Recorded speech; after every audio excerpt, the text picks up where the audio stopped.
Good afternoon, everyone. Welcome to the National Week of Conversation 2021 and to this public discussion webinar, Public Kinship, a Leadership Strategy for America. This webinar is being hosted by Neighborhood Associates Corporation, a nonprofit headquartered in the District of Columbia. Thank you very much to all of you for joining us today for this conversation. Thank you to our panelists and to their respective organizations for all of their work and for participating in this discussion. And a special thank you to the Listen First Project for driving and organizing the National Week of Conversation. Here is the president of Neighborhood Associates Corporation, Dr. Bobby Austin. Well, it is a wonderful, bright afternoon here in Washington, D.C. And I want to thank our panelists for deciding to be a part of this with us. We are very excited about this program and what it can do for our country. Certainly it is important start in finding ways to communicate and to talk with one another. And I don't think any of us could be more, how shall I say it, more excited about this than someone like myself who's been at this for quite some time. I am very, very pleased to say that we are working with Listen First to bring you this program and others that will be happening in the future. At Neighborhood Associates, we are very engrossed in developing what we call our Public Kinship Initiative. And today, we will try to do some discussions in and around just what that means. Before we do that, I'm going to ask each of our panelists to introduce themselves. Well, my name is George Spencer. I live in Pittsburgh, Pennsylvania, and I do a couple of things. One of them, I'm the national president of the organization Men Against Destruction, Defending Against Drugs and Social Disorder, otherwise known as Mad Dads. I'm also the founder and president of the Pittsburgh chapter. I'm retired from the United States Postal Service. However, I remain an officer in a union called the National Alliance of Postal and Federal Employees. So I tend to live a life of service. You know, I've been attracted to things that serve humanity and social service in the community. And I got attracted to that type of work in the workplace as well with the union. Also serve as an elder in the Covenant Church of Pittsburgh, where I'm also very active member of that particular congregation. And so it's a little bit about me. I'm married, have 3 adult children, and by way of my second marriage, my first wife passed away in 2018. I married again in 2020, and I had 3 adult children, now adult children, by my first wife, and inherited a son in my second marriage. So grandpapa 3. Very good. Okay. Marlisha, what about you down there in Louisville? I'm a Louisville native, so Marlisha Woods, and I'm a visual artist, an interdisciplinary artist, so that encompasses a lot of things. It's between painting and mixed media art, wearable art for the Muhammad Ali Center. I use a sustainable design company, and so essentially all of the wearable art is made out of eco-friendly materials, so we're thinking about environmental justice in the States and then of course abroad. When I'm not doing that, I'm teaching. So if I'm not creating art, I'm teaching it. And I just happen to be connected with Neighborhood Associates, with families, our artists, creators, and teachers. And so I'm glad to collaborate today with colleagues, people I get to see or get to connect with year round, but here we are today. Very good. Excellent. Thank you, Marlisha. Melly, what about you? Hello, everybody. My name is Meli. I'm native from the occupied territory of the Muiscas, Caribbean, and Arawak people, so-called Colombia in South America. Here in DC, Piscataway lands, I have a Latin American theater company with other Latin American artists. I'm a teaching artist and a performing artist. In Teatro La Bolsa, that's the name of our company, we work community issues through performing arts, and we aim to create artistic projects based on contextual situations. So that's like some of the work that we do right Very now. good. Excellent. Octavius? Good afternoon, everyone. Glad to be here. My name is Octavius Brown. I'm originally from the DMV area. I'm based here out of Southeast Washington, D.C. And what I do is basically I create intentional opportunities for youth development and family engagement by providing quality access to STEM and STEAM curriculum and enrichment, either in OST time or throughout the school year calendar. So I work in several different fields. It can be anything from athletics, like I said, to reading and math enrichment. But my job is to create the safe environments for kids and families to come together and take part in these things. So I Very strive to so I strive to basically engage the community and just provide those safe environments. So we book spaces, we have community centers, we work with our local church and our local police department to provide these spaces and opportunities for growth and development. Very good. Well, thank you all. You're all engaged, and almost everyone's in the arts, except for George, I guess. But maybe you're drawn to this. But it's good to see you. Um, I will say just a bit. I am Bobby Austin, and I have been involved in this work more than 25 years.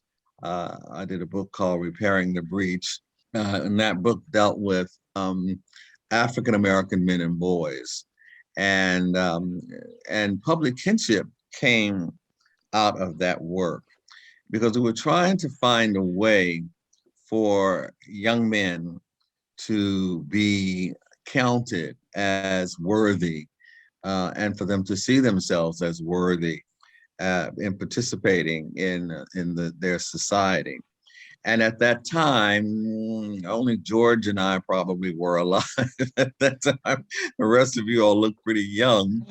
They were calling young black men. They had a terrible name. I will not call that name, but it was a name, and Predator was part of it. But we were like, oh, this really cannot be something we want our young men to have. They are not predators, and that they are a part of this society. And how do we make them see that they are a part of it? Because sometimes we pick up what we hear in the common in our cultures and in on our televisions and our radios, and particularly from our CDs. And we thought public kinship was the way to go. That if we could entice young people, if we could entice adults, if we could entice all of us to say that, well, quite frankly, these are your children, these are my children, these are your children, these are all of our children. So we're all publicly related. Well, from that, we developed and we created and we worked, and we sometimes fell down and we would get up and we'd start over again. But the point is, we have been working on this for quite some time, and with still lots of work to be done. It is a work in progress because it is an idea that is definitely a unfinished kind of work, because we have to try and define it. Public kinship sounds a bit utopian, I mean, it sounds like, really? I mean, I don't think we're all publicly related, but I think we are, and I think it's possible. And so I think the answer is yes. But the point is, do we wish to do that? I think we only began to feel nervous when we watch our fellow countrymen basically attempt a coup on the national capital of our nation, and actually with the intent of killing people.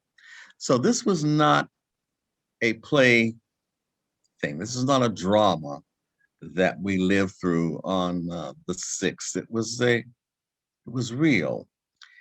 And if nothing else, we should all pay attention to and pay much attention to the factor that a government can be overthrown at any time. Anyone's government can be overthrown. We sometimes think, oh, we're safe. This won't happen. Well, it can. If you destroy the social fabric of your country and you have nothing that holds you together, then why can't it be overturned? Why can't you lose? Yes, you can lose it. Just like you gained it, just like you were born into it, it can leave you. It can go away from you if you don't nurture it and if you do not find ways to mend it, to bring it back even beyond where it was. Because some people will say, well, we never were related. That's in part true and in part not true. There are ways that we can depend upon each other, because the thing about public kinship, it's not about other people. And this is why I lose a lot of people when I'm talking about this, because public kinship is about you. It's about me. It's an I thing. You know, there are some times where we say, oh, don't be selfish. Well, this is one of those things where you need to be selfish. Public kinship is a me thing. It is not about my brother, my father, my sister. It's me, oh Lord, standing in the need of this prayer. I am the person who must venture into this, not leading some. We all like to tell someone what to do. You go do this and you do that, and we love to delegate. This particular initiative is about delegating something to me. It is a me thing, something that I must do. Now that is difficult because it's hard for us sometimes to understand just exactly what that means. If I'm not leading the parade, then there is no parade. Well, maybe it's because this is not a time for a parade. This is a time for introspection. This is a time for understanding who we are, or who I am, and how do I affect my community and the people in my community. Kinship is nothing new, but when we say we're kin, we all want to think of, well, I'm related to you, and I'm related to you, and I'm related to, but I'm not related to you. Now, that is the part that is so interesting to me about public kinship, because it says that, in fact, I am related to everyone. I will tell you a simple and an actual story. I went to a meeting. It's an interracial meeting in Michigan many years ago. And we were at tables, and just like I had you to go around and say who, one of the things they had us do was to say where you were born or where your ancestors came from. And there was this very nice white lady who was sitting there, and she had been talking to me, and we'd all been talking to one another. And she said, well, my ancestors are from Woodburn, Kentucky. Now, you've never heard of Woodburn, Kentucky, because most of the people in Woodburn, Kentucky have not heard of Woodburn, Kentucky. It's just that small. I would say there are, I don't know, maybe 10 families, 15 families. So I looked at her, and when it was my turn, I said, I am from Woodburn, Kentucky. Well, the whole table sort of like, really? Do you guys know each other? And I said, well, no. And she said, no.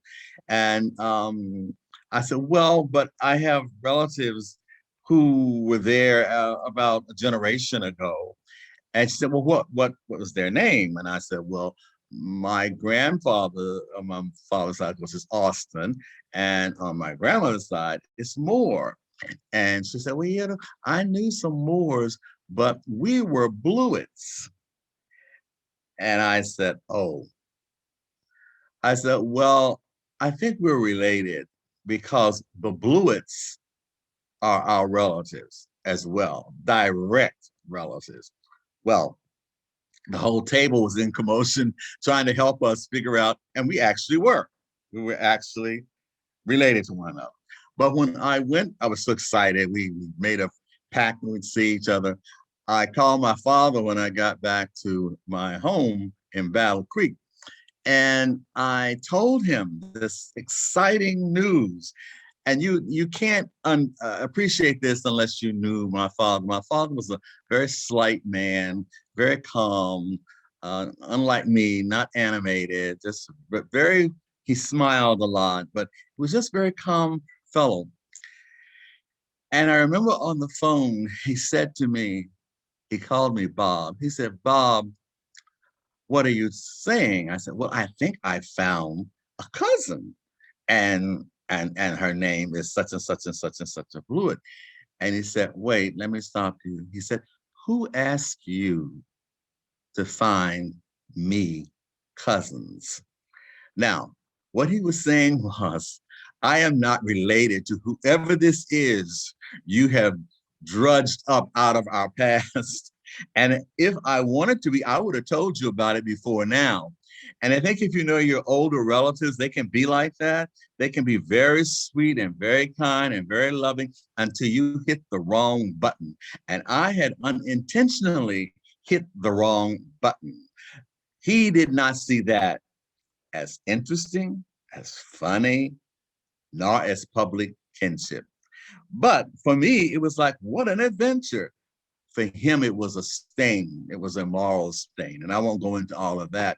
But what I'm trying to say to you is that we will each sometimes come to a point where we're looking at something at very different ways, very different points of view about kinship. Well, this lady actually is a direct cousin of my grandfather, who was the only boy of this particular family of women. And in fact, property was things were left in. The point is, I would have thought that my family would have been absolutely happy to hear this, but they were not. And I won't go into why, because I think those of you on this panel will know why they were not all that pleased. But the point is this: public kinship is the kind of thing where you discover something that I discovered, not my dad, because he wasn't interested, but I discovered it. And I made her my friend. She is a friend of mine. I didn't put her on my father. I didn't say, you know, Dad, you got to call Dr. So-and-so, because that was not for him to do.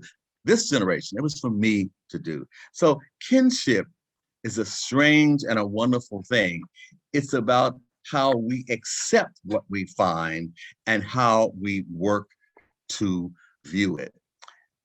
We always, how should I say it? We always quote Dr. King at every moment of the day because he was so wise and he says so many wonderful things. There's a wonderful thing that he says in his letter from Birmingham jail. This is, in a real sense, all of life is interrelated, and all men are caught in an inescapable network of mutuality.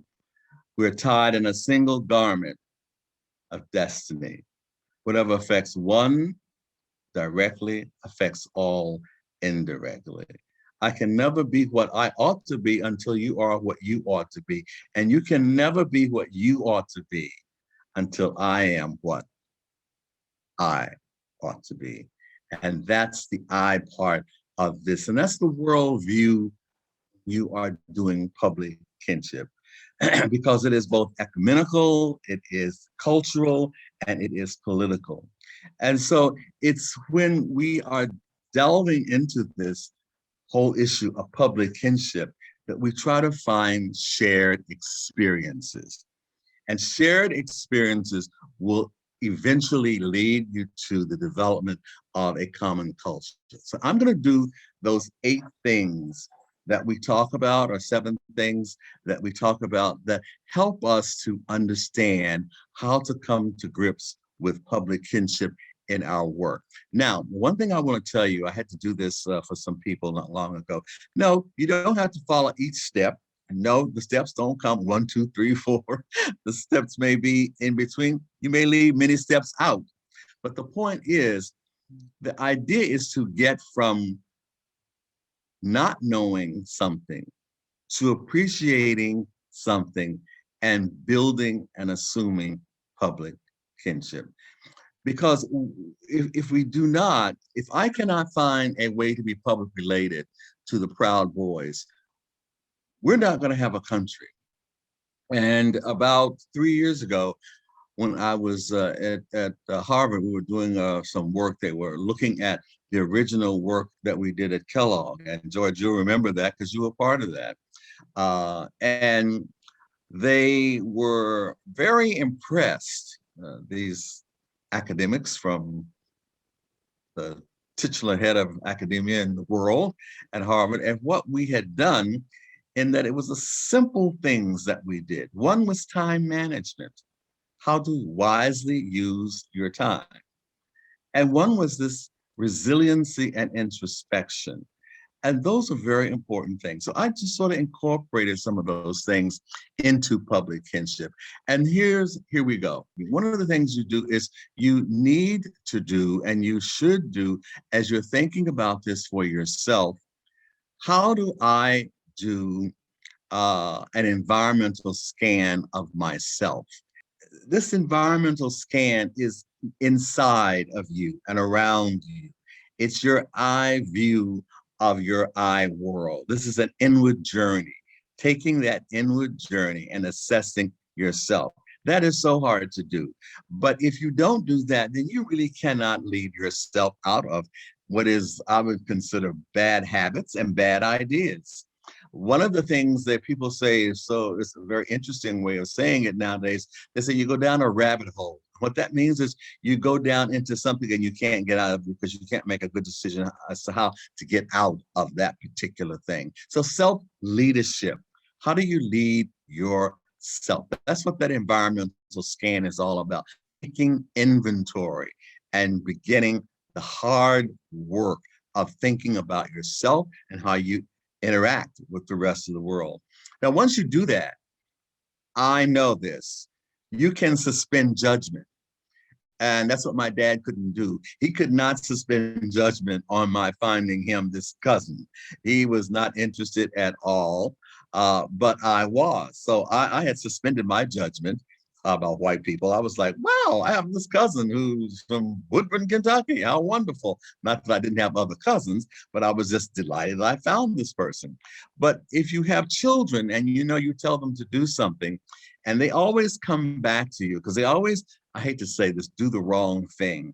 And you say, but I didn't tell you to do that. I said, well, Dad, you told me to love everybody. You told me to like it. I said, yeah, but I didn't tell you to lose your mind.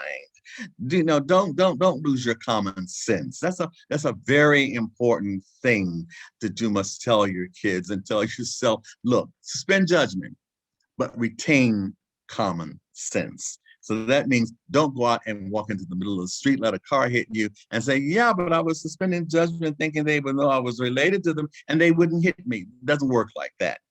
Use common sense. Then the third thing is ethical leadership in the development of a moral mind, which sounds very highfalutin, and it actually isn't. The moral mind is that voice that speaks to you in the dead of night. You ever hear preachers say, I can get up at midnight and preach my sermon because it is so tied to his inner self that his moral mind could stand, and at any moment he could give that recitation. And in this sense, that recitation is do unto others as you'd have them do unto you. Now, I'm not preaching religion, but what I'm saying is at least the three major religions, and I hate to say it in those terms, but if you were to look at three major religions, they all basically have a strata which says, treat everybody the way you would like to be treated. And boy, if that isn't the essence of public kinship, that is the development of the moral mind. It's creating a vocabulary around which you can support moral actors in your communities. Now, we're all very afraid to do that now because when we do it, we think we're going to step on somebody's toes. One of the things I think that has happened with our religious organizations, they become very timid. They cannot be moral actors because they cannot say to people, it is immoral to call your sister a name like that. That's one kind of morality. The other kind of morality is peace morality, how to have peace in your community, how to act on peace and peace initiatives in your community. It's treating each other as you want to be treated. Now, if we could just drive that one thing home in the body politic of all of our communities that we serve at the NAC, that each of us will treat the other as we would like to be treated, we will have won this game and we will have reconnected all of the people in this country to a new sense of purpose. So that means taking a stand, and that stand then is a purposeful moral action of peace in communities. I led a peace initiative in Hiroshima many years ago, and when I finished my talk, one person said, well, that was so simple. I said, that's peace is about building networks and understanding with the person next to you. It's about breaking bread with that person. It's about feeling comfortable with that person. I was really talking about public kinship at least 20 years ago when I was leading those kinds of things, because we get caught up, and I don't want to do that with this particular initiative, having too many steps. That's why I said in the beginning, sometimes you don't need all the steps. You just need one or two of them to lead you to the ultimate goal of creating public kinship. So once you take a stand, then you can participate, and you can participate easily. You can create ways for people to participate. I don't know whether you can pull up the calendar that we have created at NAC, but this is going to go public as of today. And this calendar is one way for you to participate. And we're going to offer this to the nation, and we're going to do it each year. And it is a calendar of public kinship. You will have thing, and then you go through January and you lay out various things that you are thinking about. This month I will listen to. All right, I will read, I will reflect on. See, it's all about but it's very simple. What will you reflect on? What will you read? And what will you listen to this month? It's a journal. You can write in it. You can talk about it. You can lay out structures for yourself. To me, this is one of the greatest gifts that you can give anyone. When they did the evaluation of our programs at Kellogg, we were not looking for this, but we had kids to do journaling and to calendars. That was the most important thing that they reported back to that helped them. Time management and a calendar. Reminding them, did you look on your calendar? What time was it? When were you supposed to be there? So this particular calendar is a public kinship calendar. It's your calendar, and it will help you stay on target and create your targets for what you want to do. You want to get that oil painting painted and done and ready, and you're not like me and you procrastinate sometimes. You can get those things done. You can lay out the structures in your life that you want that will help to create public kinship. Now, I'm going to hasten just to end these last two because they are basically one and the same. And that is assuming a common culture. We are all different. We know that, and I think we appreciate diversity. But diversity must be struck within a balance of commonality. Because my goodness, if we're all different and so different, then we have nothing in common, then we will not have a place to live. It's just ridiculous. It won't work. So what we have to do is learn how to measure those aspects out so that we can assume a common culture, that we do have things in common, that we do share things that are alike, and that we do have more things in common than not.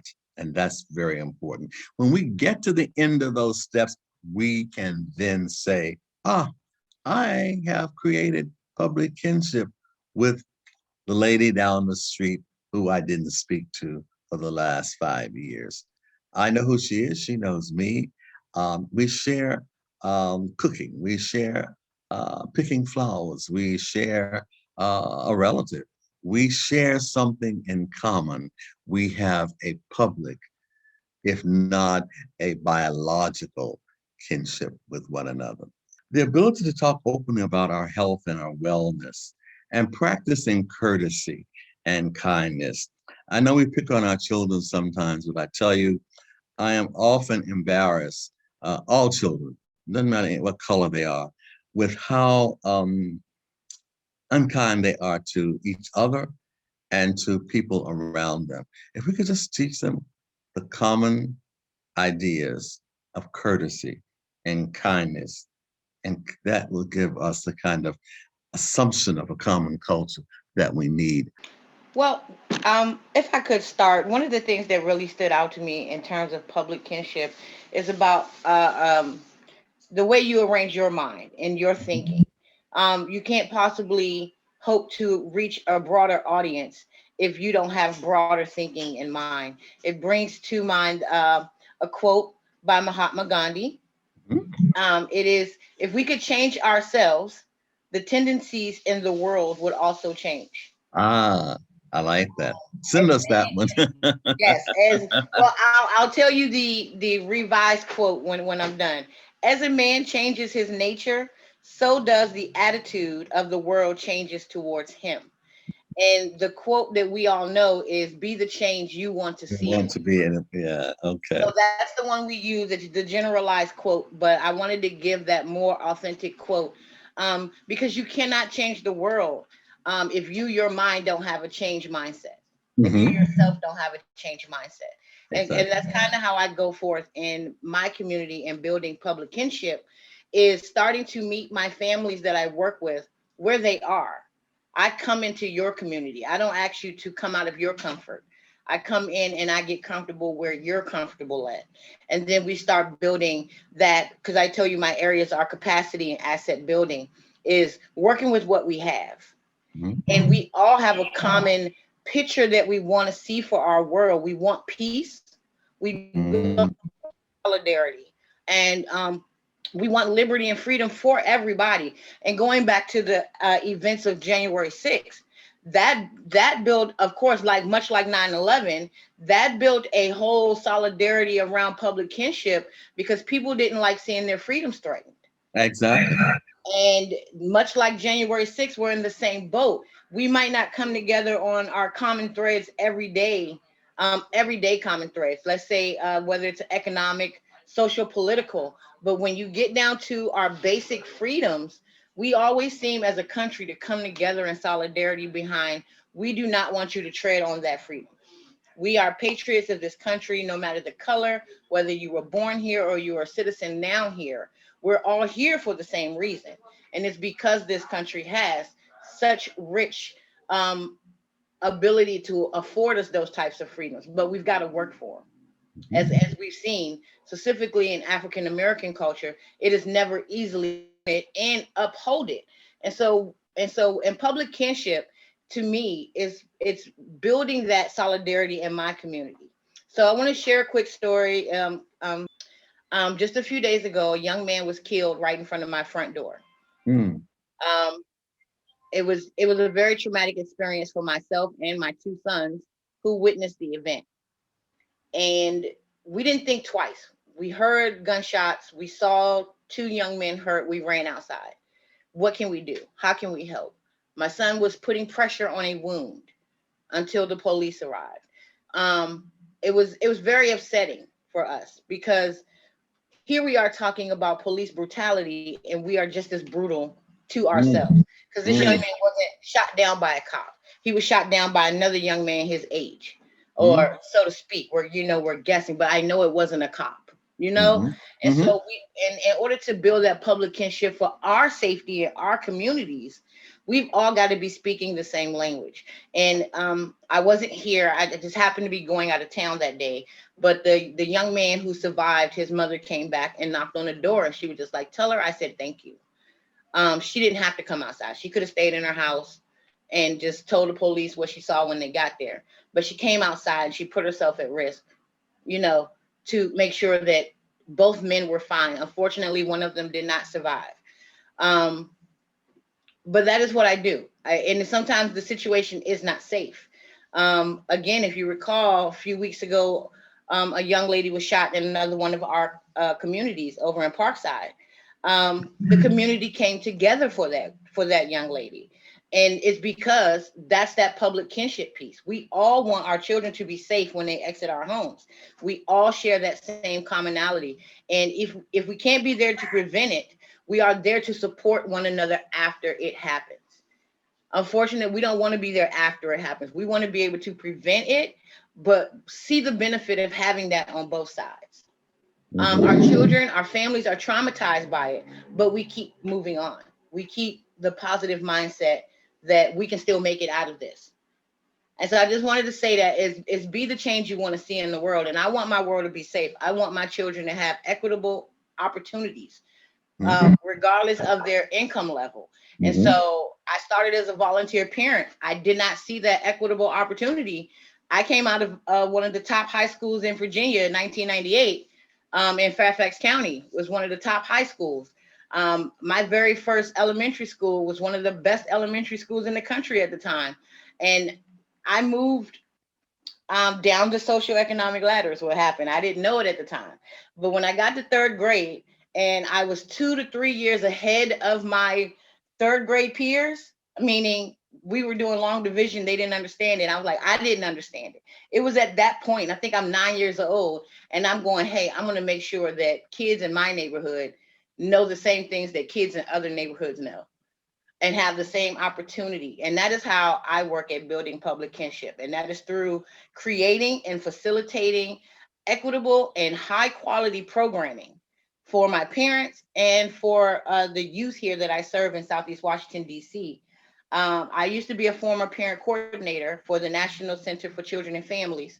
And we did a year-long calendar of Saturday school, actually raised the test scores of our community school reading and math. They were first in math and fifth in reading after that 16 weeks of Saturday school. And that was a program that I helped write for NCCF.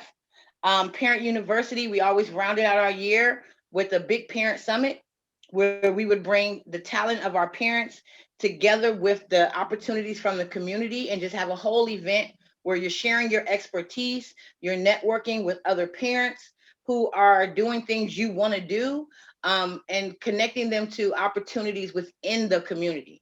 And that to me is the foundation for public kinship. We all have a single goal. We all want to be successful, but we don't all have equitable opportunities to gain access to those things. And so that I'm an intermediary for equitable access.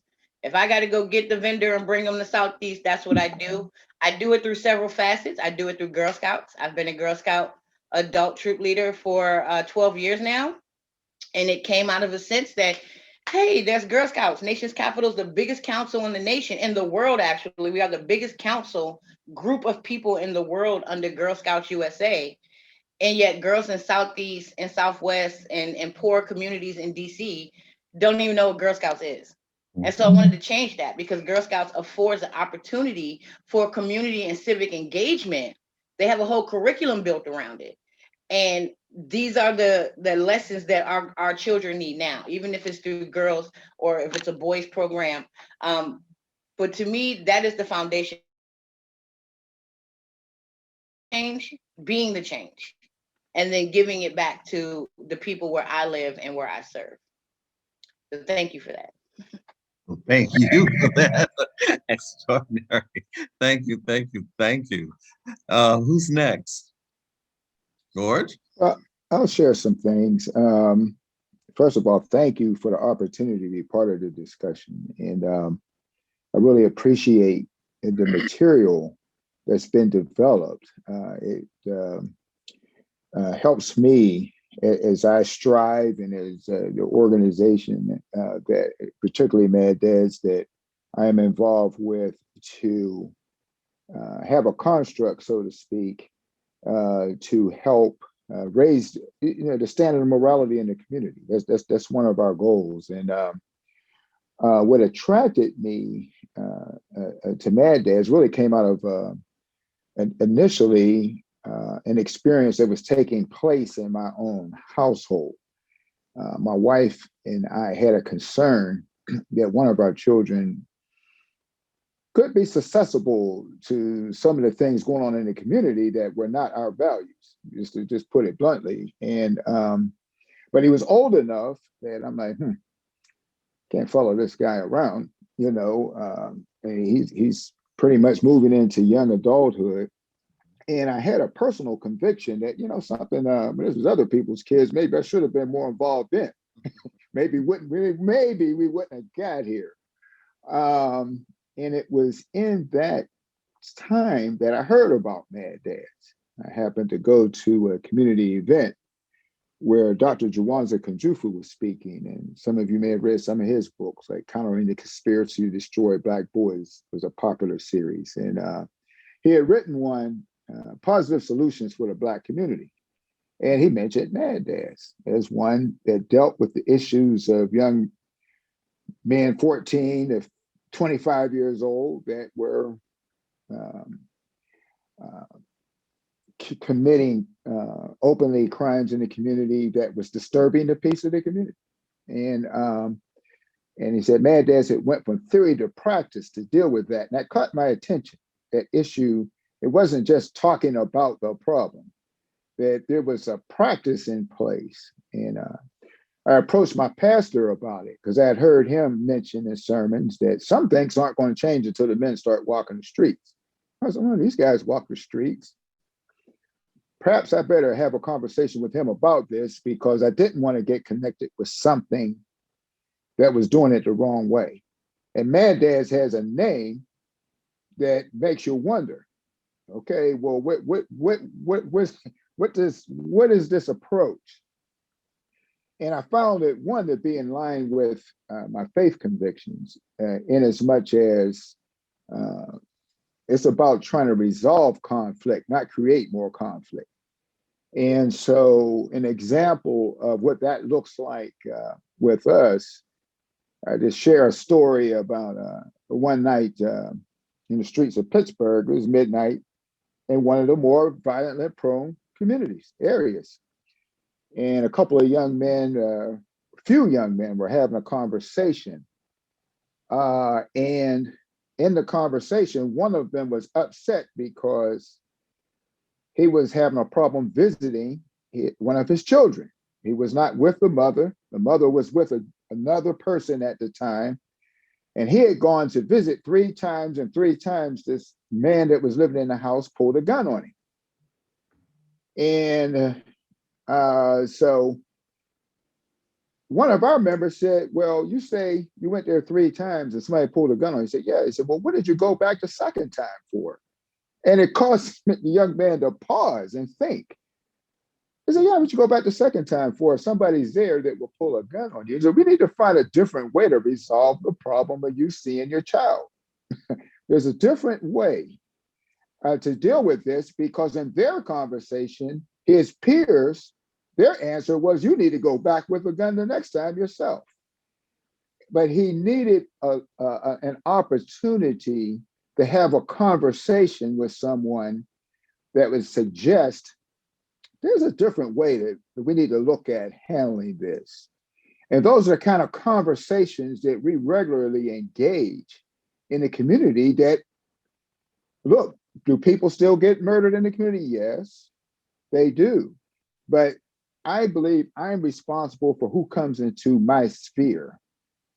And when I have an opportunity, or we, since we're now a collective group of people, to bring a different narrative to people that don't know it, what they see is the solution to something like that is, well, I need to go back and maybe even bring another person with a gun with me to make sure I win, you know? And, but it started with, I'm concerned about my own son. It started right there, that I see some things that don't look healthy, and I need to get engaged. And by the way, since I brought him up, he's doing fine. Okay, he's moved away from some things he was doing at the time.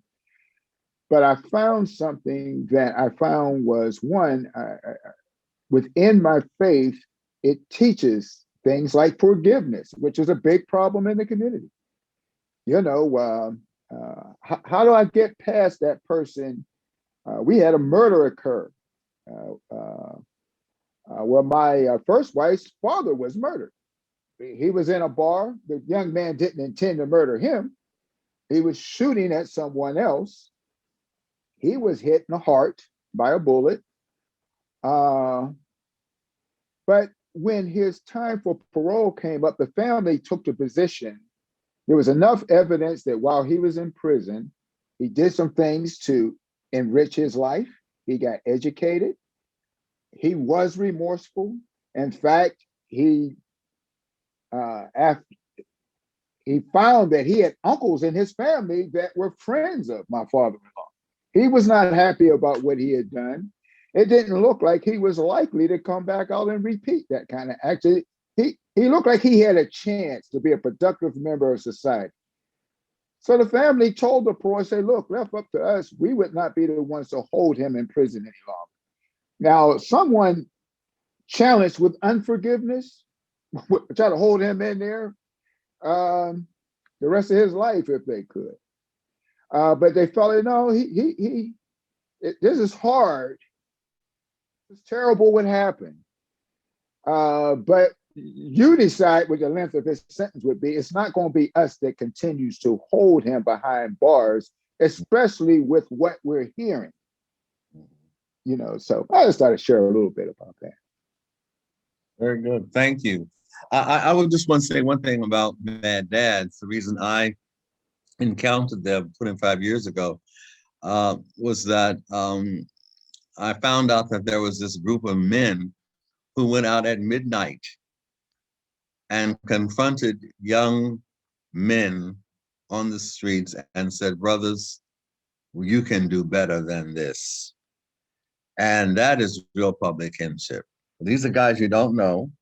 You're taking your life into your own hands, but you are publicly taking a stand to help them to have a better life. And we did as much as we could for them when I was at the foundation. And they have continued over all these years, and they are still with us and they're still developing. And I hope that they will continue, as a matter of fact, this wonderful work of public kinship that they do. Thank you, George. Who wants to be next? Okay, Melly. Hi. Well, so talking about kinship, I was reflecting on the community that Teatro La Bolsa has been working on, the 5 years that we've been working with community in the area. And I think one of the biggest kinship that we have is the immigration, the community that reaches our projects, and the people that we also reach. Most of them are in a immigration situation, coming from different places, and that make us reflect a lot in how do we find kinship, and how do we find the difference between this kinship and the people there, because being in a context with from different cultures, we can find this kinship in the immigration, in the being in a different place that is not my culture, that is not my people, and we find ourselves together in this. But at the same time, we also have other things in our lives that make us very different, like the contact, the approaching, the greetings, the way you interact with the others. So to build community, as you were saying in the beginning, first we need to know ourselves and know how am I able to listen to myself and to our needs to be a better community member. If we don't fix first what we need to fix with ourselves, we won't be able to give 100% of ourselves to the community.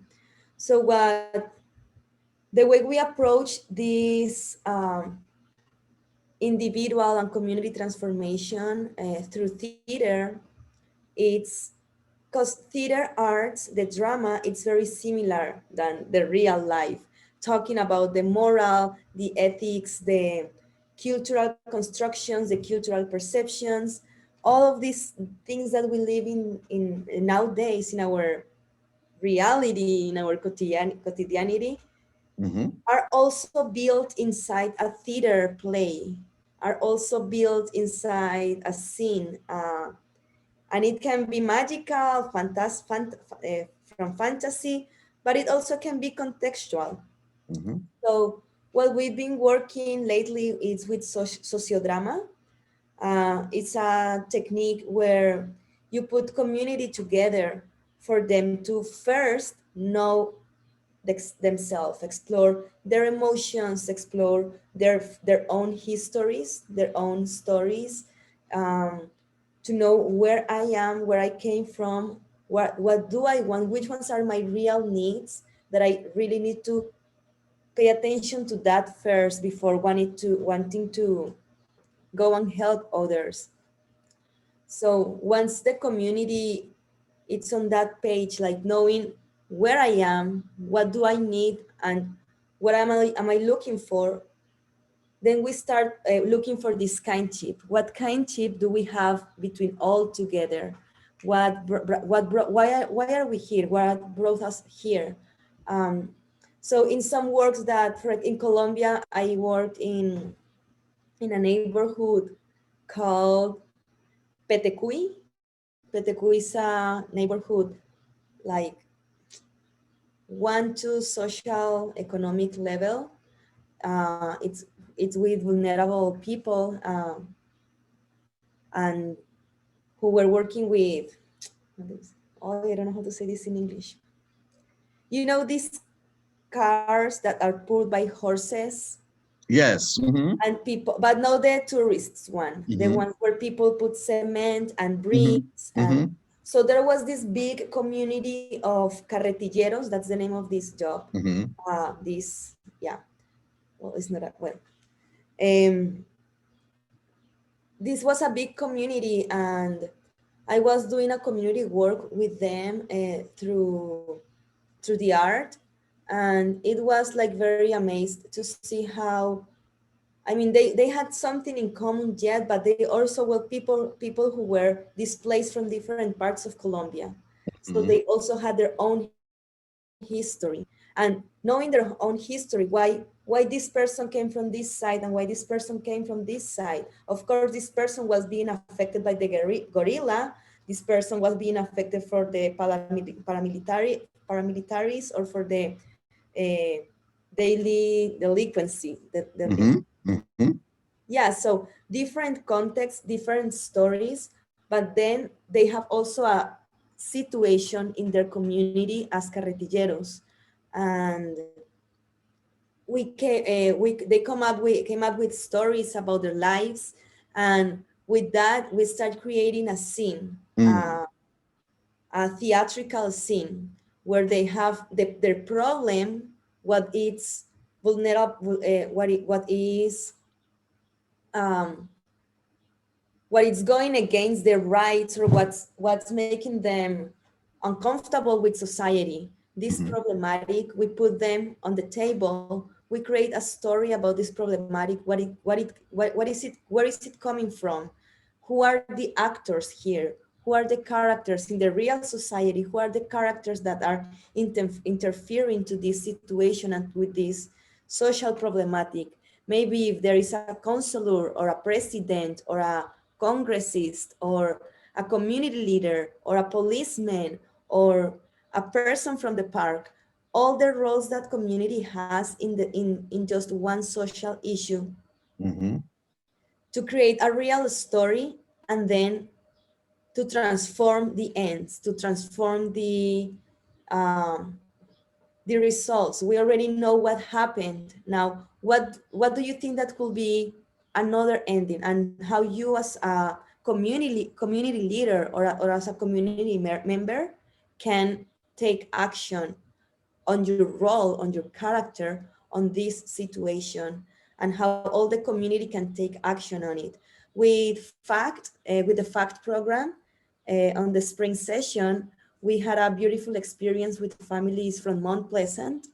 As I mentioned, one of the biggest kindships that we have is the immigration. All of our families were immigrants, generally from Central America, and they came up with the same story. All of them had different stories, different countries, different cultures, but all of them had a close relationship with a fire in Mount Pleasant neighborhood. So there was a fire on a building, and some of these families were living in that building back then. Some of these families were living in that building nowadays. And some of their families were living in the neighborhood and knew about it. So it was Mm. a story that was in common to all of them. Mhm. And based on that story, they created a scene. Mhm. And then they created a way to find another ending, how community could be better to support the people who were living in that building, for example. Mhm. And so it's like a very interesting way how theater approaches human identity, human inner knowledge and needs through dramatic exercises of inner knowledge, and how do we respond and act to outside. Excellent, Melanie. Very, I should say, very telling, uh, and I suppose very picturesque way of looking at how to build public kinship, and that is by creating a drama, which, in fact, is recreating real life, and how you come to grips with how do I find a relatedness with the end result that I want. From Octavia's being able to move quickly with her children to aid someone in distress and take a stand doing that. George and what they do at midnight with boys and building public kinship. And then what you just mentioned is being the change, as Octavia said, that you wish to see, and that changes you, and that's what we're trying to get people to see. The public kinship. If you can build that I resilience in yourself, you can change the world around you and the world that you live in. Miss Marlisha, how are you? I am well. I'm absorbing all this content, all of this information. Absolutely. I'm in the chat. Absolutely. I see. Thank you. I love everything that's been shared, because it's authentic, it's genuine, it's tangible. It's not like we're speaking over or overcomplicating, what Mhm. public kinship can be, right? It's a Right, very right, tangible right, process. It's something right, that anyone at any age level, any backdrop can engage in. It's not a right, elitist, this only group thing. This is right. everyone can join in and believe that there is a space for them in public kinship building. When I think about it in terms of fact, uh, I was typing in there, but the curriculum, when we're talking about my whole self, right? And of Yes. course, Octavius can speak in and elaborate on that.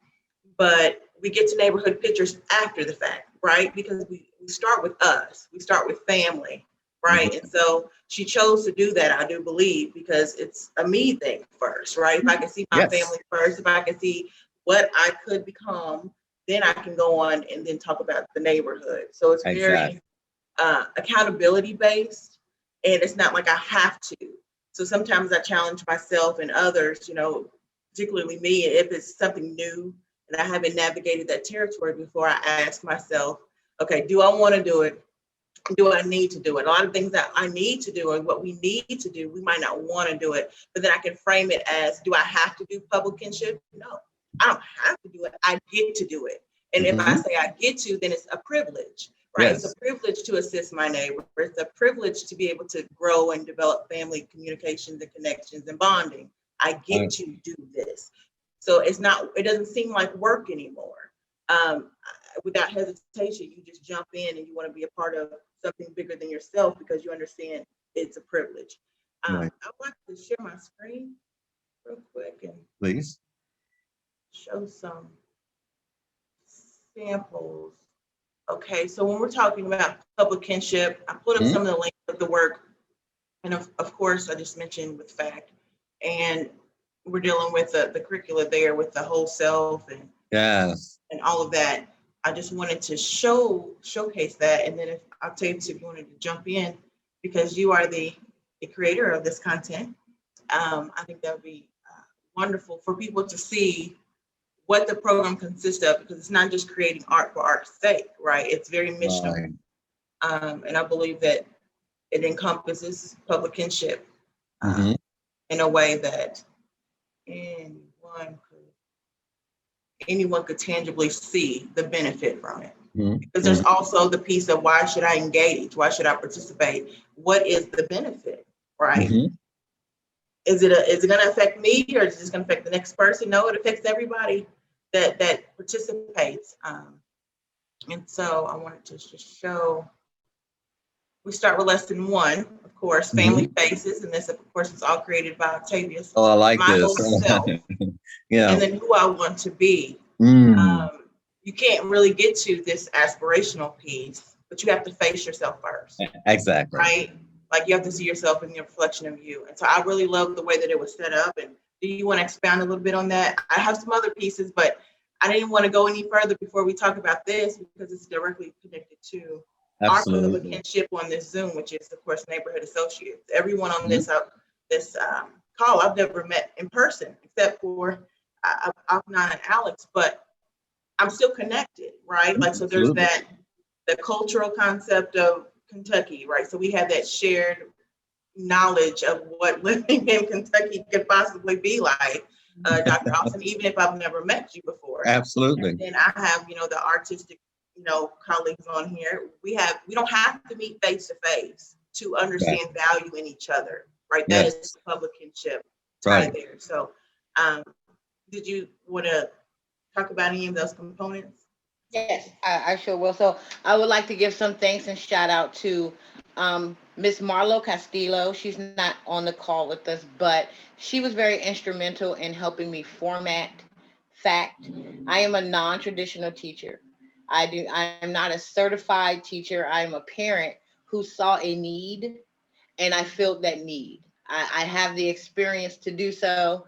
And so I did it. I stepped forward. I drew up a plan, and that led me to FACT.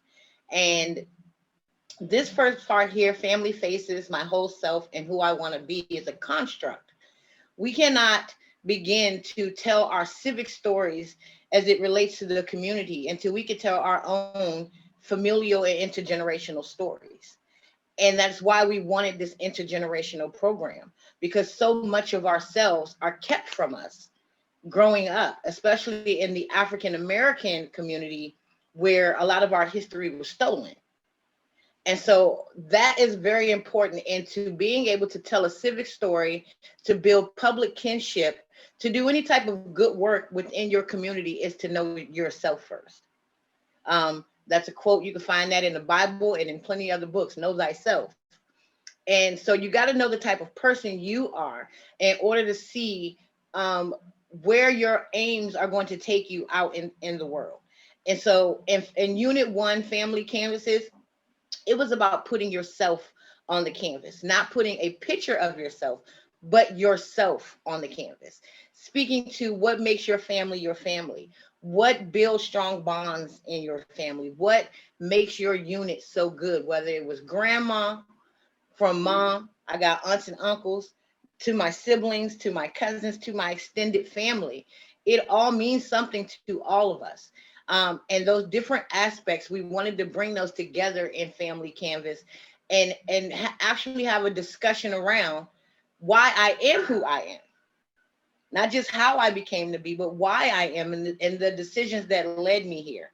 Of course, our basic artistic discussion, because we want everyone to feel like they just have that professional edge when they're describing their work, but also to be able to articulate the story behind your family canvas. So it's not just a title. It's also a meaning. It could be the definition of a family, saying the family canvas. So we wanted to build that construct of you got to be your whole self first. You got to be true to yourself before you can go out into the community and be that for anybody else, right? Right. And so building that vision is a perfect segue into go, okay, now I see myself. I've seen my reflection. Now, how do I translate that into my neighborhood? My immediate, when I walk out my door, how do I translate how I feel about myself and my family and draw that into a picture of my neighborhood? And that's a part of the asset building that we do here in Southeast DC, because we know we have resilient families, but sometimes they just don't know where to go to get these resources to be advantageous, to say that they've taken advantage of every opportunity. And so in neighborhood pictures, when we first did this, some of the simplest designs came from 5 and 6 year olds who just did a community map. And it was like, my library's here, my school is here. But what does that mean? I go to school to learn. I go to the library to learn more. That's an asset. And so for as a child to be able to identify that and know that those are safe havens, that's a neighborhood picture. That's the picture in their mind.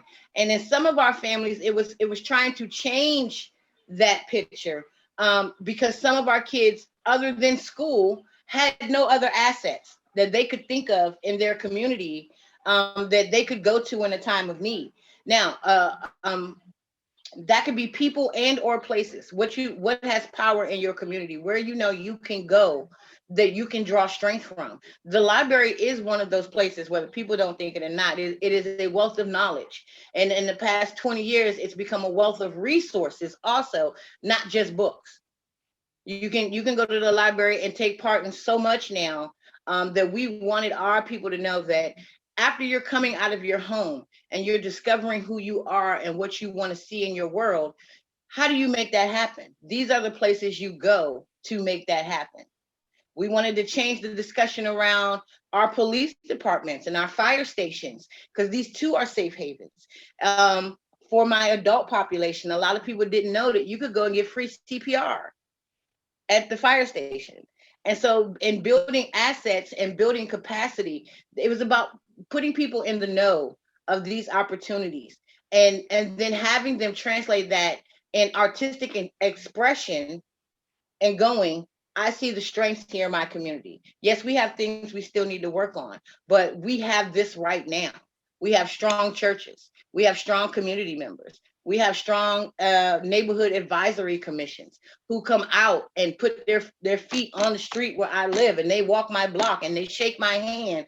These are assets. And so when we did Unit 2, we wanted that focus to be on what are those assets in your community that you can rely on right now, are there every day, and those people know who they are and they know their purpose, and they're just waiting on you to come so they can share it with you. And so that was really the premise of Unit 2. When we got to Unit 3, community stories, it really was more about telling a story about your community through your community, if that makes sense to everybody. You can't have a community story without the community itself. We wanted the good, the bad, and the not so obvious represented in community stories. In our spring cohort, so this is the in-person, this is the original FACT curricula. So when we moved on to digital, and our endeavors to stay intact through COVID-19, and we went to all visual format, that turned into the community mural. We all wanted to tell an accurate and concise story, but we also wanted it to have connections. Like, we don't live in the same neighborhoods, but all of our community stories are connected in one way or another. And like I said, I work with families all over DC. I work with families who run the gamut of social, economic, social, political. I work with all different types of families, all different types of people. And so I've had the experience to go, let's sit down and have a whole different discussion with my Capitol Hill parents. So my daughter goes to a Capitol Hill Montessori school, very different from the schools in the neighborhood where she lives. And so those are like two different conversations when we're coming to tell our community stories. But we all share, like you said, Bob, we all share that common thread, that public. We want our children safe. We want our children to have access. We want our children to be competitive academically. So we want to know that the school that they're coming out of has equipped them. And so I work with a lot of parent groups. I sat on the DCPS Parent Board for Social Emotional Education and Engagement. And they asked, well, what are the best policies for social emotional engagement and to share things within the community? Go to where they are. Ask the people who are living it right now. Don't open your textbook. Don't go to your expert. Go to the people who are living it right now and ask them their story. And then draw your picture based on that. You'll get more engagement that way. And so with the community stories, it's just showing that there's a beauty in all that we are, no matter where you're from. That's our common thread. We all have beauty. We all have the good and the bad, but we all have impactful stories to tell that shape the world around us. And we're nothing if we don't share them with one another. So like it's awesome that I was able to be a part of this curriculum development, but now Miss Melly and her team are facilitating it in Spanish. Like I speak Spanglish. I don't speak a lot of Spanish, but I find that so beautiful that like Marlisha and I and the community coordinators like Ms. Shantae, Mr. Rodney, who help facilitate these programs, have all saw this common vision. And now we've been able to do it in another language. So what's the next step for us is what I'm looking forward to is when we get back, when we're able to come back in person, what's the next step for us? And I'm giddy to know that we've built this common thread. We have this public kinship. And now where we're going next with it? It's like a rocket ship. We're fueled up. Somebody just got, hit that button because we're on the bigger and better things. And so like, I'm so glad to be a part of FACT and having people like Marlisha on board to bring those ideas to the community, things I'd never thought of as a teaching artist. Because like I said, I have no formal training. I am self-taught. I am just that determined to look, I know how to do it. I've got so many years under my belt. So when I get with professionals like Marlisha and Melly and Shantae and Marlo, who, like I said, she was the teacher who formalized my curriculum. She made it look like a teacher did it. Thank you, Marla. I feel empowered to do more because I'm on a team of people who share my vision. Thank you. I couldn't say it like you. We tag team it. We tag team it. That's what this conversation is for, right? That's my specialty. I can narrate it all day. Exactly.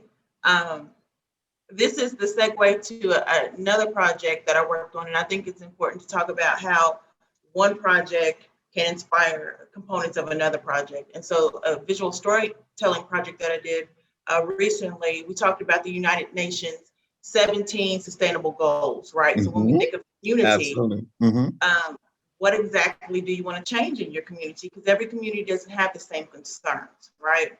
And so even with asset mapping, recently we worked on an activity where we talked about Maslow's hierarchy of needs, and we created our own. And so when children were creating their map, they were talking about, well, do I have a park near me? You know, are there really green spaces near me? If there's no trees, there's no tree canopy, then your air quality is lower. A 7 or 8-year-old child is not going to say, I have poor air quality. Like that's just not in their that's not in their vocabulary. That's not in the verbiage. But they will say, I have to drive 3 bus stops over to get to a playground. Mhm. That lets me know, right, that there's something missing. And then we circle back and we talk about what's missing and who can fix it. That's the civic engagement piece. Like how Exactly. where do you go to find out how you can get more trees? How can you build a community garden? I've asked questions of just food, right? Children may not think grocery store. How far is away from this grocery store? Some children, if you have to go a street over, that's one thing. But if you go a city over, which is the case in some parts of Louisville, Kentucky, they may go to Southern Indiana to get groceries. And this is still a reality in 2021, which means that that's a food desert. Child doesn't know terminology, food desert. They just understand that I get in a car, I get in a bus, and I go to another city to bring groceries home. And so just using something as simple as the ability for children to do art projects and craft projects based on what they see, and then circle it back to, okay, here's sustainable development goals. Like, what do you really want? A sustainable city and community? Do you want higher education, good health and well-being? This is what these children are saying. This is what families are saying, but they're saying it through art. And I really do believe that that is a strong way to build, in our sense, public kinship, a way for anyone at any level to come in and want to participate in the idea that what I do or what I feel, I'm not the only one feeling it. Because then there's a level of isolation, especially right now. We're in Zoom land and everything's virtual. Can you imagine if I'm the only one that feels like education's an issue, or I only feel like, well, there's no food right here, or bad economics, right? There's everything but what I need is right here. But then you think, okay, well, there's another family, they're saying the same thing. There's another family saying the same thing. Now you have a community of people that are concerned. And now they're concerned and motivated, and they have tools to communicate how to change that. So art, in many ways, for me, is a path, right? It's not the end result. It's not how pretty the art looks. It's not, you know, yours is better than mine. It's taking that art and using it as a conduit for something else. So in this particular endeavor, we're talking about stories. And I believe, Octavius, you stated stories are stolen, or our history. Different parts of history are stolen or dumbed down or not told correctly. The entire portion of this project that I worked on, we're talking about uplifting community voices and telling stories that either were told wrong from jump or they were missed altogether. So I'm just going to share this clip and then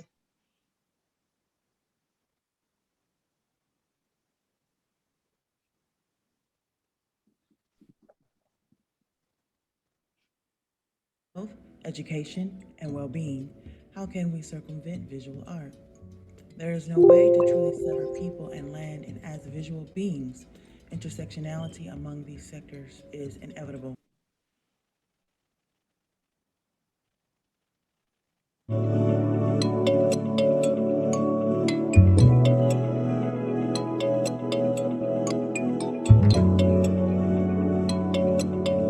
As we explore social justice through the lens of public health, education, and well-being, how can we circumvent visual art? There is no way to truly sever people and land, and as visual beings, intersectionality among these sectors is inevitable.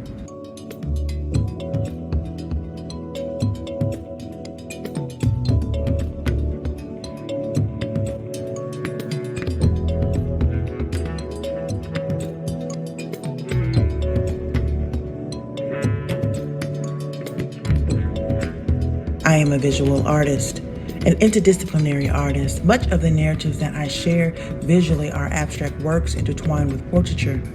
I am a writer, storyteller, community researcher, and among other capacities, an art educator, which affords me the gift to engage with diverse populations year-round.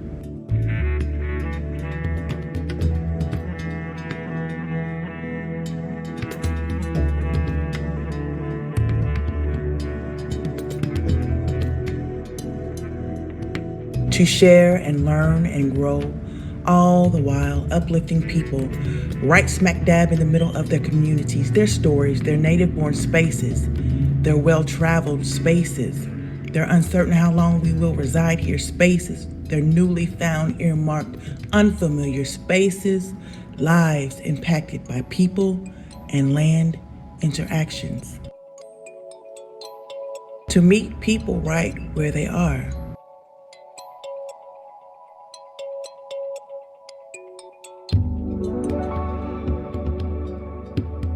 I am Marlisha.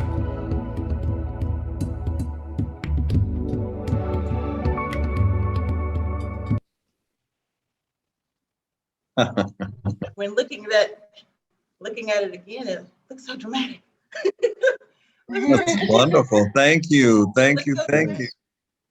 you. Yeah, that's great. Inspirational. Have to That's create one of wonderful, those. wonderful, wonderful, wonderful, wonderful. But Thank you. I appreciate that. Yeah. One of the things we want to do is I'm going to ask the staff if they could pull up the think tank, because what you've been doing today is something that we wanted to also try out, is that we are now a think and do tank. That is, we do fact, we do work, but we think. Someone said on this panel, ask us. We can tell you. Well, you also sometimes need to have a way to get that thought out. And so we have created the Public Kinship think tank. So from now on, when you're ready, we will be hosting throughout the starting in July. I will be online with the think tank to come in, and we'll have hours set up, but we won't have to have hours after a while. We will simply have the think tank there, and you can leave your ideas and your thoughts, and people will talk with you and come up with thoughts for you. There's our think tank there. And now you can see, you can go into the Public Kinship think tank. It's set up with various forums and sites, and then you can begin to have discussions with people around the country on this issue. This is not an issue that's going to go away. We've got to build public kinship. And why can't you lead us in this public kinship idea? Because you're already doing it. You're doing it mainly through art, and public kinship through art is just as it's really very, very tactile and very emotional, and people love art. So I think we have one strand already built out. I think that George and I are still sort of in that group. We're with the old fellows. We're very interested in that, getting on the ground with the people and seeing what we can get people to do. But I do think that today has been the beginning of something very important. Gosh, you've just been so wonderful, and your storylines and your drama and your understanding of what needs to be done. And the fact that we can all agree that we might not call public kinship the same phrase, but we do know what do unto others as we would have them do to us. We all understand that. And I'm going to turn it over to Alex. And Alex, you can close us out and tell people how they can reach us, and tell those from Listen First how they might reach us as well, and see what comes next. Octavius Brown is a community organizer and curriculum developer living and working in Washington, D.C. She is also a teaching artist in NAC's Families Are Artists, Creators, and Teachers program, or FACT. You can learn more about FACT at fact2genart.org. George Spencer is national president of Mad Dads and president and co-founder of the Greater Pittsburgh chapter of Mad Dads.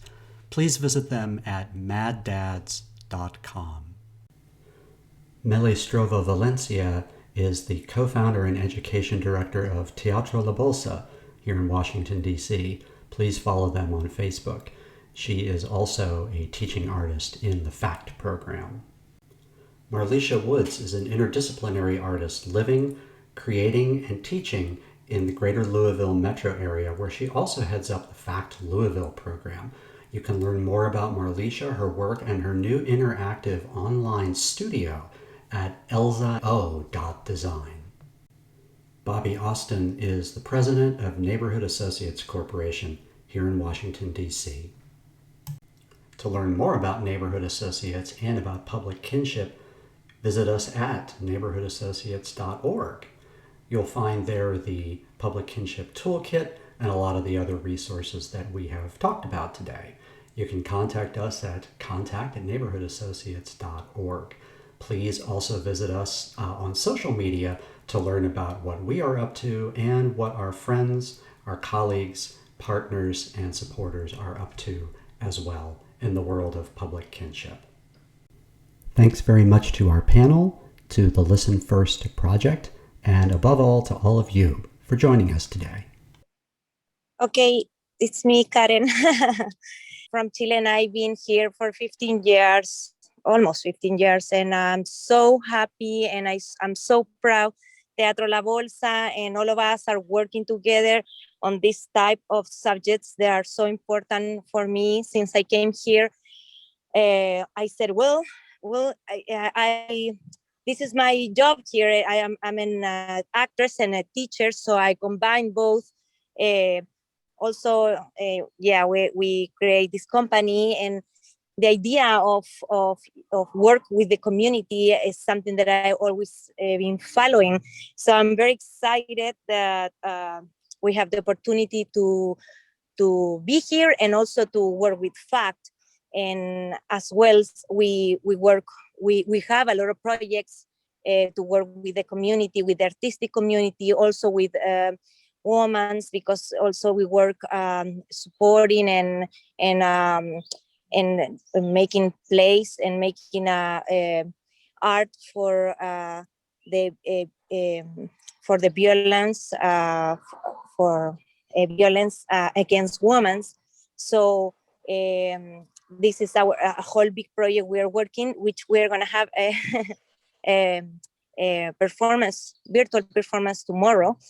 And it's very important for us too, because that also supports women from here, from this community, which is a beautiful multicultural community. And yes, this is the place that I decided to stay with my family too, and have my kids here, because I love the multicultural, and I love to learn from different stories, to hear from different cultures. It's very enrichful, and I'm glad we are here. So let's keep working on all these matters, please. Thank you so much for doing all this work too. Absolutely. Thank you so much, Karen. Well, Nolan, why don't you tell them what you do, because that would give them a better understanding of the reach that you have throughout this country in trying to bring these kinds of ideas and programs to fruition. And I know that Howard is on too as well. So would you do that for me? Sure, absolutely. Howard and I have been working for over 3.5 years on not taking on any specific mission ourselves, but curating all of the movements out there that are intersecting. The public kinship movement, which definitely deeply intersects the Listen First Coalition, and in fact, this is an example of it, the National Conversation Week. Our goal is to go from National Conversation Week to 10,000 communities having weekly conversations, and then beyond that, because that in itself, that gets you at public kinship, that gets you to listening to one another, that gets you to building social capital.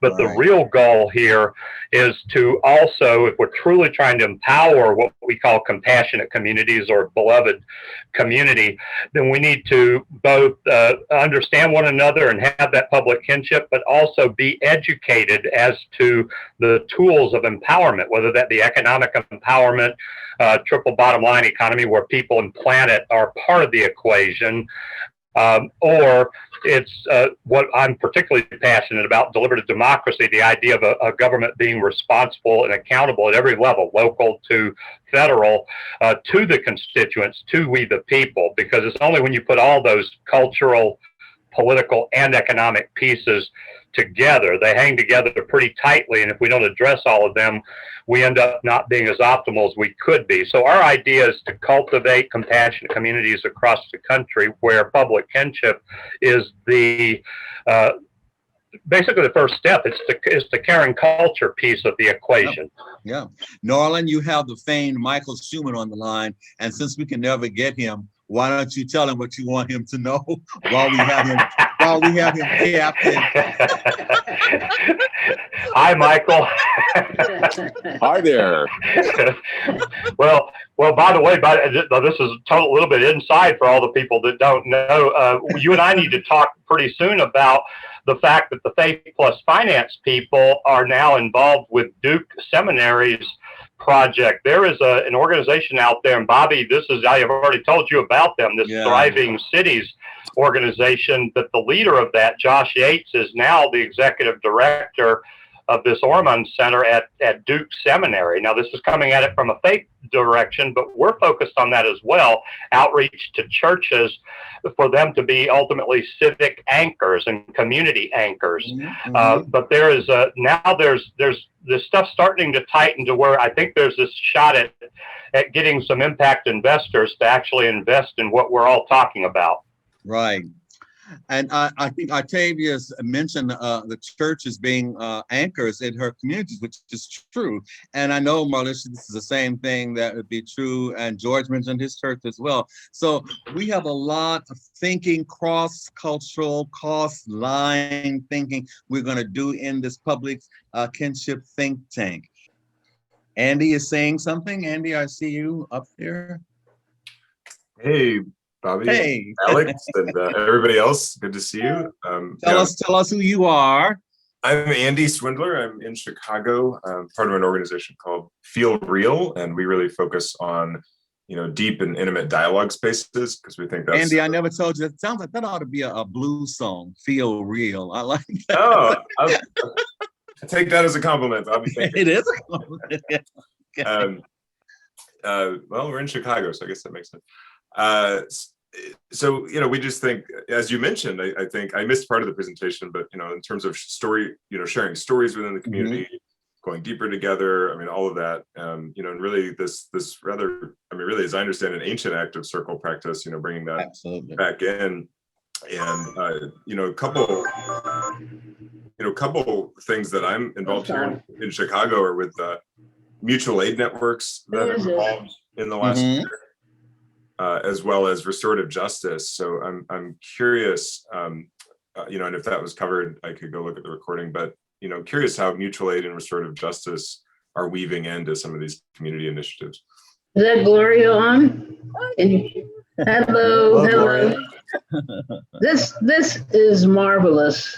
I am so thrilled at hearing each of you.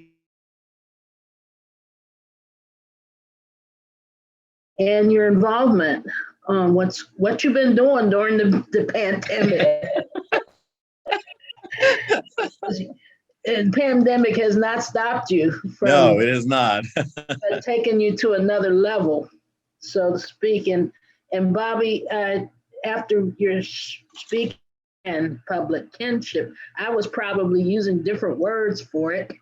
Yes, I think we all do.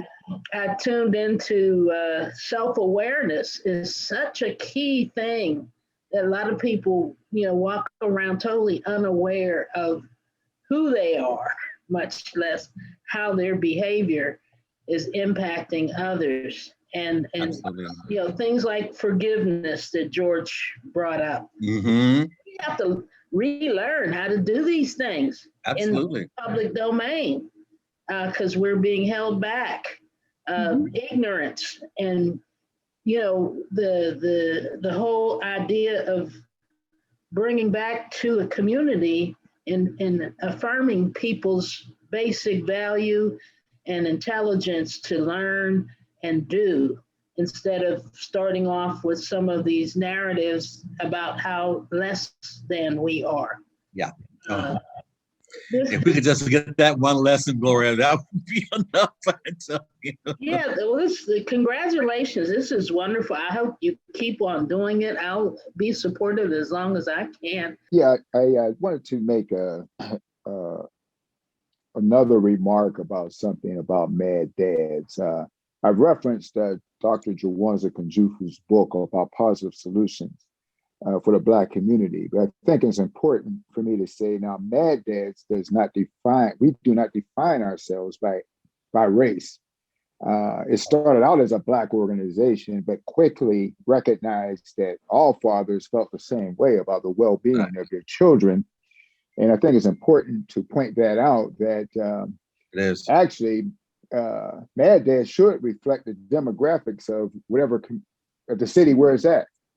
You know, and we have had chapters that were predominantly other ethnic groups, including Native Americans and in the spectrum of America. So I thought it's important for me to say that. And also within that, it creates very interesting experiences in some of the more multicultural settings.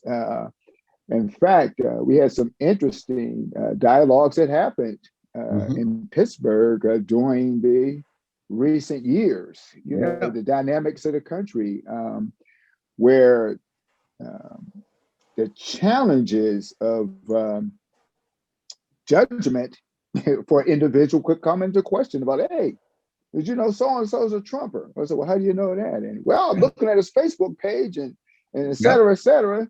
And, you know, and has some very strong passions about it. And I'm like, well, have you talked to him? Have you talked to him? You're asking me, and I get it. I understand why you're asking, but have you talked to him and say, well, why do you, what is it that causes you to support the individual? It may not be some of the things that bother you. It may be some things that if you heard the person's reason, so, okay, well, you may be more passionate toward other social justice issues. It causes you to lean more to another candidate, but the extremes of positions different people have in politics, you only know if you talk to them about, well, what are the things that attract you to a particular candidate? It gets to be a very interesting dialogue. So, but we united on this mission. No, that's a good public kinship issue, because exactly. I think one of the issues that's going to come up more and more in our communities has to do with something we talked about here today, and that's immigration, or you know, various ethnic and cultural groups within certain communities. We don't talk about that very much, but it certainly is. It's there ready to be discussed. And I think we will, and public kinship is going to be one of the ways I think we're going to have to discuss that and come about with that. So thank you for bringing that up, George. I appreciate that.